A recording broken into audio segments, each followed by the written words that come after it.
Well, later in the year, then my team and I, we started to put out YouTube videos and a podcast. As we do with most things when we're starting something new, I think I bit off more than I could chew, and we've put out quite a few episodes, and we got quite a few YouTube videos up. But I think as we got busier and busier in the last sort of couple of months of the year, I didn't have the time, I didn't have the capacity to actually film anything, and so we sort of tapered off. But next year, we want to have a bit more of a firm strategy now that we sort of know what we're doing and where we want to go. A bit like Nat with his self-storage podcast. I'll have something on the similar side under the Everyday Profits banner, mostly focus a lot more so around mindset, and understanding, the way that crypto in particular impacts your mind and how to handle those emotions. So that's sort of what we're doing on our side. So again, it's watch this space. We'll get some structure in place in the new year, and put more content out. Yeah, definitely. It's all about content. That's you've only got to listen to Gary Vaynerchuk to understand that the only way to win really is just put out more content. I suppose that's a pretty good segue into next year. Talking about next year, all this sort of stuff. I guess we should talk about next year with the way, like, where we think markets are going to go and that sort of thing. Yeah, like it.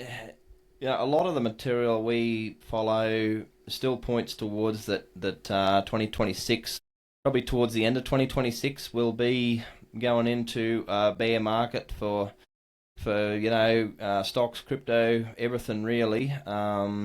It's sort of looking like it will be a fairly big crash, and we've talked about this on the podcast before because it coincides, like next year coincides with the 18 and a half, or I think it's 18.6 year real estate cycle as well. And so it's definitely due, especially real estate worldwide, I think, is definitely due for some sort of a correction from the trajectory that it's on. Yeah, it can't keep going just up vertical like it's been, especially in like the Australian market and the American market, two that I think are probably more so than most, really. So I think it's very mindful to be ready for the upcoming crash that I think is inevitable to happen by the end of next year. Whether it'll, it mightn't be in full effect by the end of next year. It might be more in effect by the year after, but I think we're definitely going to see some sort of a correction in most assets next year, really.